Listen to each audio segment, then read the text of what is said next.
On this episode of the Choose954 podcast.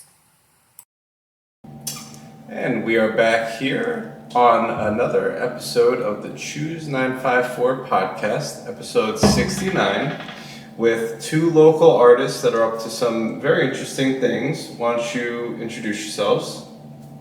My name is Jordan Guzman. I am a visual artist. I consider myself a bit of a Renaissance person. I have a lot of different interests, but my background is in the visual arts and also early childhood education. And I'm not in a school setting anymore, but I still consider myself an educator and speaking. And that has led me to create a podcast and also to collaborate with my friend Melissa here. Hi, my name is Melissa Danielson. I go by Melissa Linette. And I actually grew up here in Hollywood, and I'm a ceramicist as well as a visual artist, a painter. And I like to work with spirituality and art and using those things together to create healing. Fantastic. And if you didn't know, I'm Evan Snow, a local community builder, arts advocate, creative entrepreneur, who, amongst other things, started a social movement called Choose954 to cultivate culture and community here in Broward County. I'm very proud to be born and raised from, in an effort to keep you guys in the know with great things that are going on around the 954. And the point of the podcast is to connect you to interesting people like them that are doing important things in the community. They've actually come up with a pretty interesting initiative, which is taking place as part of, or in one of our Zero Empty Spaces locations that we felt was compelling enough to share with you guys. So why don't you tell them a little bit about AIM and how that got started and what you guys are up to? So Melissa and I used to work together at a school, at a preschool, elementary school here in Broward County.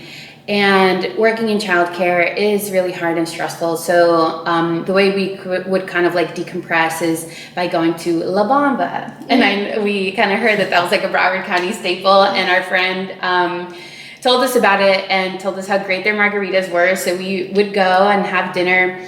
And then just by the end of our time, we'd always end up kind of like dreaming together and just like seeing what our like vision was for our futures and talking about what we wanted to do with our art. And through there, we had a lot of just ideas about collaboration. And it wasn't until after Melissa left a year. More than a year ago, yeah. And you said that we tried to do it. Yeah, we always had this vision. I remember going to Art Basel in 2017, I think it was, and just really connecting with each other there, talking about the art and really just like digging deep and really seeing the spiritual as well as like the deeper meanings that maybe the artist was trying to portray, but maybe he wasn't, but what we were getting from it. And so that was always something that we really loved to do. So yeah, about a year ago, we decided like, let's try to like make this program where we can get other artists together and have that type of conversation together and maybe just improve our own art by seeing how other people view our art. I think as well as that, it was something that I thought of. If you went to like a visual arts college, you had that, you were like engrossed in the arts community. Like everybody there was eating, sleeping, breathing art and talking about that all the time. And those kind of conversations were just part of daily life. After you graduate from college, you leave that to go start a practical life. And you leave that community. So you're either making art in your house, and the people you have to bounce back idea are your like immediate friends and family who have not built a visual, like who have not built that language into their daily lives. So you'd get feedback like, oh, that looks great, but I don't like that color, or like just things basic, or oh, that's great, that's like somebody would buy that, or things that weren't about the deeper meaning about what we were really trying to get at. And that was really kind of hard, like to find or Something we were missing, definitely.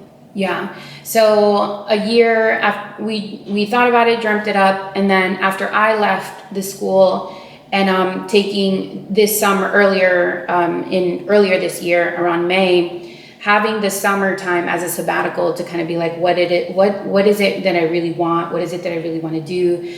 And in a moment of like epiphany, I text Melissa and was like, we got to do it. Like, we just got to do it.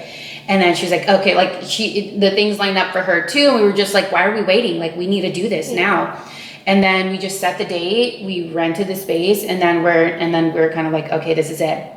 This is it. Start our Instagram, made a Facebook. We're like, let's just do it. There's nothing holding you back other than yourself. So. Amen. What does AIM stand for? It means it stands for art and its meaning. So. And the way we were trying to figure out like what to call it, and I was doing like word associations, and I am a writer too. Like, I have that background. So I used to do a lot of free associations, like start with a word and then what comes up when you think about this or that.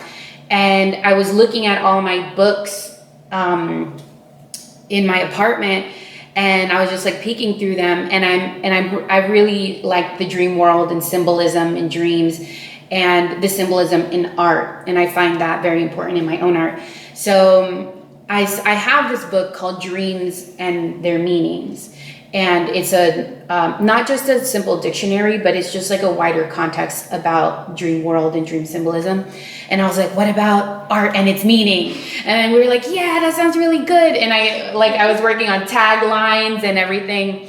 And we kind of came with art and its meaning, or AIM, an intuitive and expressive spin on a traditional art critique. So we were like, whoa, like that's it. And then she worked on the graphics. Not a big graphics person. And then, so those two kind of like our skills, balancing skills and talents kind of have come together to be able to kind of push us forward. Yeah. And when we worked together at the school, we did a lot of projects together. So it was something, working together has always been something that's really been easy for us. And we have kind of figured each other out, where we know like, okay, like maybe you need to kind of take a little break, I'll take over from here, or it's kind of make it a team, make it easier. Very nice. Yeah. For those that aren't familiar with your artworks, can you tell us a little bit about your artwork? Yeah, so my artwork is reflective of a lot of visualizations that I get when I meditate. And a lot of my artwork comes with poems that also come to me while I'm painting. So it's kind of like very intuitive work that I do. I graduated from the University of Florida with a specialization in ceramics. And so I'm starting now to kind of like get back into ceramics, so trying to bring that into my my daily art practice as well. But yeah. Pottery? I like to do sculptures. Yeah, okay. Sculptures. Yeah. Very nice. And tell us about your artwork. My artwork, I graduated from University of Central Florida. I have a specialization in painting, and I think I've been trained in acrylic painting through like the latter part of my schooling, but I don't like to kind of like pin myself and say, oh, that's one of my things. I don't like to kind of like pin myself down and like my art is like this or I do this, because what drives my paintings, and I have a body of work. I just had a solo exhibition that was all throughout the summer at Bailey Contemporary Arts in Pompano, and that was a really big milestone for me. I loved doing that, the whole process. And what that work was about is a question that guides, and the question that guides is always, who am I? So even if I'm podcasting or writing or painting, it's always guided around that question, and then building symbols and a visual language that tell a story about me trying to figure out who I am. and the many expressions that I have. So I feel like that's kind of like a bigger That's pretty good. answer. But so I hate to kind of say like, oh, I do acrylic paintings on canvas, and they do like, I feel like it's more than that. I feel like art is more than just I do this medium. I feel like it's a question that we're trying to ask. This was a piece that Jordan was very nice to gift to me before this podcast, which I'm very grateful for, and will go into my personal collection. As you can see, they're very eloquent in describing their work, but not every artist is experienced or eloquent or well-versed in talking about art. So I found this event that you guys have coming up this Saturday very, not just interesting, but meaningful, purposeful. Can you tell them a little bit about the goal and the why and what you guys actually have going on this Saturday at Zero Empty Spaces in Gulfstream? Yeah. Well, for me, I guess the goal is to create a community where artists feel comfortable being able to talk about their work. I feel like a lot of times, artists may have difficulties talking about their work to other people who might not get it, and they may shy away from really expressing themselves, as well as helping artists practice being able to express their ideas and their motivations and all of the process that they're using. Yeah. I think part of that, being able to express yourself, and with artists, it's kind of the reason why we paint visually and use this visual language is almost because words cannot suffice.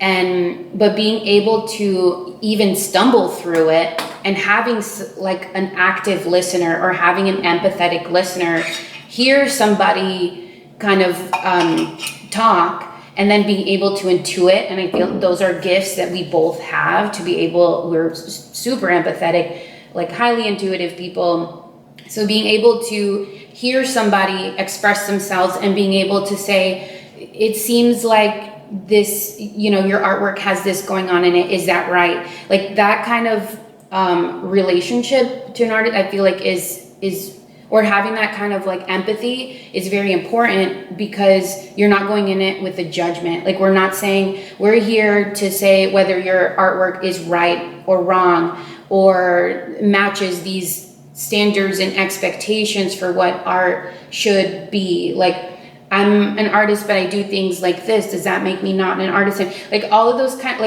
questions are just like out of it. It's just like, let's talk about what art and its meaning. What does this mean to you?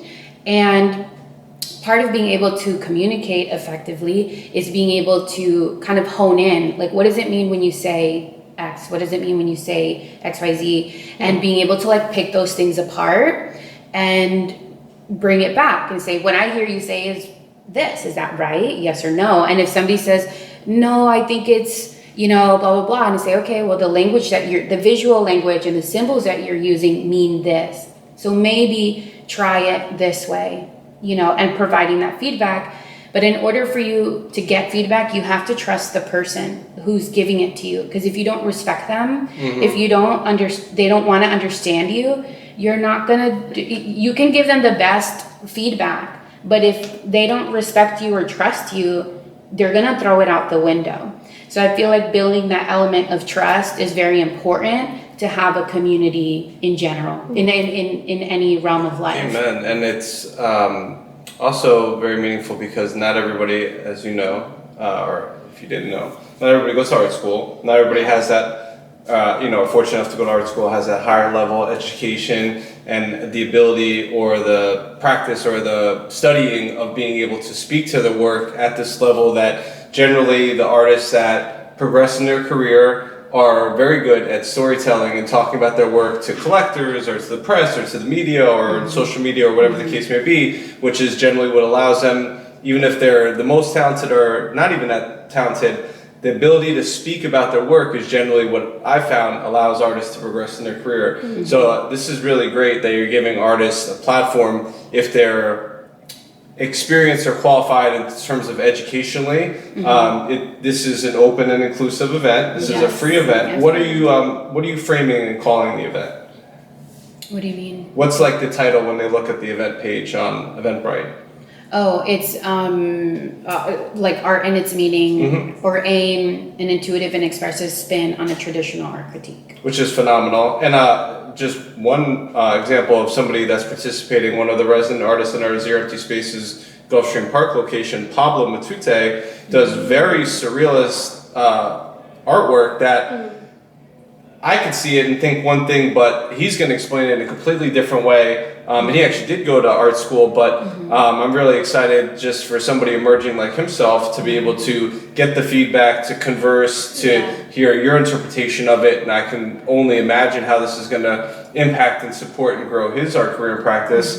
We're also very glad to have you collaborate with one of our other resident artists, Sandy Rose, who, aside from being a cancer researcher, she's a phenomenal artist and paints with her hands, very expressionate, very intuitive. So we're really glad to see this collaborate. And when is this happening? Our next event is this Saturday, 16th at 11 a.m. at Gulfstream Park, or the Village is at Gulfstream Park, Zero Empty Spaces by Williams Sonoma. And we plan on doing this event once a month, either on the second or third Saturday in October. And we plan to do it, I mean, we've been like renting a space, but it's been so great to collaborate with Zero Empty Spaces. And that wasn't something that we kind of like went in just knowing. And I feel like that's a kind of testament to just getting the ball rolling and being diligent and dedicated to the mission and to the purpose, and then letting kind of things come to you. And that has been such a really big part of our process. Yeah, very inspiring, very exciting. It gives us like the inspiration to like keep going, and hearing all the positive feedback lets us know that this is something that's wanted in the community and wanted by artists. So it's great. It is. I'm excited. I know I have people that already confirmed going, so I'm excited to see the turnout. I know this was an off-the-cuff question here, but how did you end up collaborating with artist Sandy Rose? She went to our last event. And I invited her, and she came in, she brought an art piece, and we just started talking about it. I mean, we like put the blast out, and it ends up being just like a small group, which is nice because it's more intimate that way, and we can just like delve a little deeper. So she brought her art piece, and we talked about it, and then she was like, oh, well, I have my space there. Evan encourages us to, hold events or host events. So, and I was like, really? That would be great. I'm like, oh my God, and we were like, oh, we don't have to pay the rent anymore. So those kind of things really, really, really help, because what we were battling with is to charge or not, or to be free or not, or and we were thinking like we want to like make money. Do we want to do this? Like, what is it going to be? And at almost every time we did the event after, it was like, man, like we wanted this to be free. Like we were paying out of our own pocket for this kind of thing. So even to have that invitation for her to host us, and to go like directly into the artist den was really meaningful to us. And it was like a confirmation, okay, that we can like keep it free that way. And then be supported, and that felt really, really good. And there's a reason why I'm asking you this question. How did you connect with Sandy Rose before then? Before then? At Debbie's. Oh, well, it all leads back to Evan Snow. But tell them about the great event. connector. Tell them about the event or the collaboration you guys did before then. Yeah, Evan connected. Well, you invited me to like a potluck, and I met Debbie, their local artist and dancer, and through Debbie we were talking about art and dance and painting, and then you invited Sandy for us to kind of collaborate too. So we met up at Debbie's house, and I brought my paintings, and I brought art that I was working on. Debbie brought she was doing some mixed media techniques. Sandy brought her art, and it was just this like day of bouncing off ideas and trying this and trying that, and it was super inspiring. So that's how I met Sandy at first, and we had a lot in common. So it's been great to kind of like keep building that building those connections with like-minded people, even within the art community, because it's a big umbrella. So when you can find your tribe or attract your tribe, even within a big art community, that really I feel like that's really important for artists to have. One of the reasons why I appreciate you sharing that, one of the reasons why I wanted you to share that is there's been successful collaborative, cooperative art groups over different periods of time. Obviously, there was the Basquiat, Andy Warhol, Kenny Scharf, Keith Haring collective of the late 70s and early 80s in New York City. But there was another group before that that had a lot of female artists, women artists. The one that comes to mind is Elaine de Kooning and Helen Frankenthal and some of these artists from I think the 50s and the 60s, and the impact that them coming together as collaboratives to paint and what came out of those movements has been impactful of art. So I'm really glad that we have space for you guys to collaborate with like-minded individuals and creatives. If you didn't know what Zero Empty Spaces is, that's okay. Myself and my business partner, Mr. Andrew Martineau, as arts advocates and creative entrepreneurs and community builders, started an initiative to activate vacant commercial retail spaces to make affordable artist studios at $2 a square foot on a month-to-month basis until they get leased by a full-time permanent tenant. Jordan's been a previous resident artist of ours in our Pompano Beach location, and we're very glad to have been working at this program now for just about 2.5 years. We've opened 22 locations. We've had over 200 artists come through the program. Some phenomenal collaborations such as this has come about. We have a collaboration going on with the Palm Beach Symphony right now, Musical Masterpieces fundraiser, where discarded instruments, violins, clarinets that aren't able to be played anymore were donated to the cause for artists to turn into Musical Masterpieces artworks, which are going to be auctioned through the symphony, with 50% of the proceeds going to the symphony to support their youth programs, and 50% of the proceeds going back to the artists to support the artists directly. So these are some of the amazing things that can happen when you empower artists, when you give artists platforms to be able to create and collaborate, and who knows what'll come from here. So we're really glad to support you guys.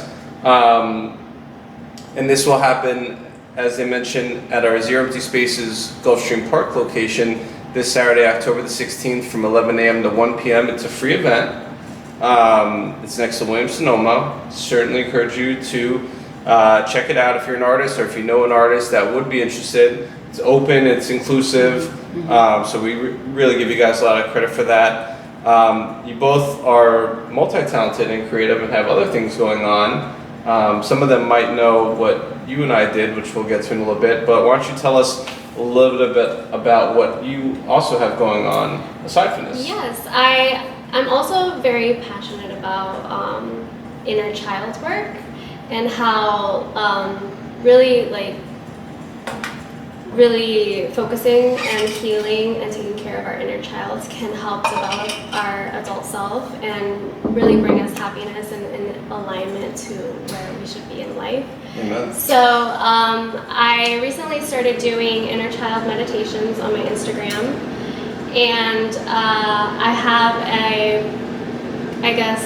these group classes that I like to do where we do meditations with our inner child and then connect with our inner child through painting. I would like to do ceramic as well in the future, and so that's kind of like my extracurricular fun project. And any other meditation or energy work as well? Yes, I'm also a Reiki practitioner, level 1. Yeah. Yes. And you also started a recent creative venture, which some of them might have found out about. Why don't you tell us a little bit about that? Yeah. In another kind of moment of epiphany, this is how these projects get blasted into real life. I said, I had always felt myself to be a writer, kind of poetic, and I have a very intellectual, philosophical lens through which I see life. So with painting, I had this my exhibition this summer, and then from there, when you think of like different mediums and artistic visual languages, each medium has what it can say, and then there's a different component to like what it can no longer, what it can't do anymore. And I felt like with painting and using mixed media, it didn't have words in it.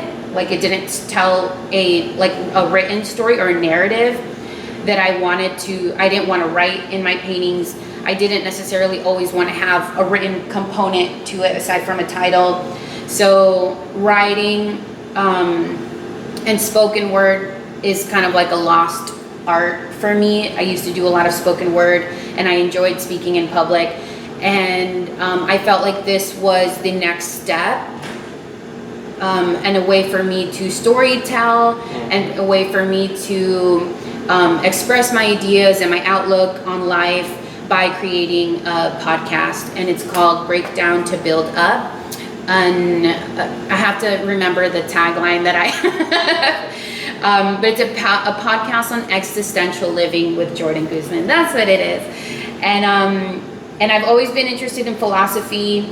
And existentialism was a topic in philosophy that I kept going back to because it kept answering these questions about about the nature of life, the nature of humanity, and I like anthropology and psychology.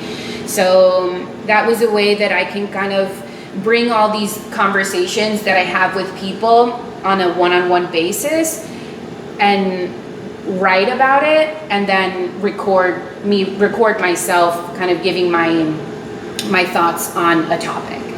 And so I'm committing to putting an episode out every Sunday. It's available through iTunes, Spotify, and that was really exciting. And so that's that's my latest creative venture, and I'm super excited to see where that goes. And I also started a Patreon account. This is a great way to support a local artist. Yeah, and I'm really excited about that. I like the idea of patronage and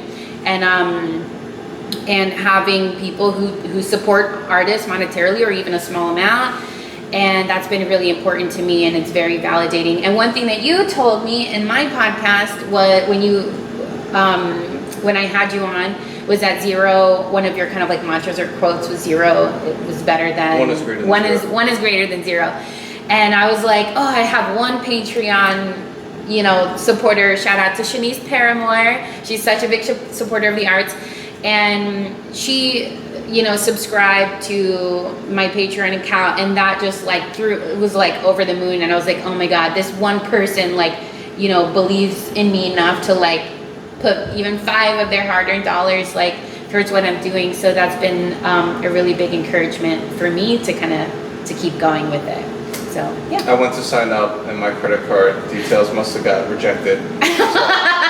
So you should have two patrons. I'm very grateful. I can also speak on behalf of Melissa and myself and your parents. We're all very proud of you. Oh, thank you. Because it's a great initiative. If you didn't get a chance to check it out, we had a great conversation, not about art. We got a little woo-woo on the spiritual stuff, and got to talk about my spiritual journey towards enlightenment and my yoga, meditation, mindfulness, affirmation practice, which I'm very passionate about, and has been very beneficial to myself, and I'm sure yourself as well. For those that would like to follow you guys further, where could they find you individually and collectively on the social medias and the interwebs?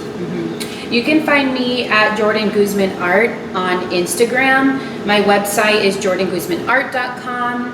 Our AIM is at AIM South Florida on Instagram. And you can find me at Melissa Linette Art at Instagram as well. And I have my link there that takes you to my TikTok, my website, and all that as well. Lovely. Yeah. That's right. I do have a link tree that will take you to my podcast if you want to support me and everything else that we're doing. Yeah. Lovely.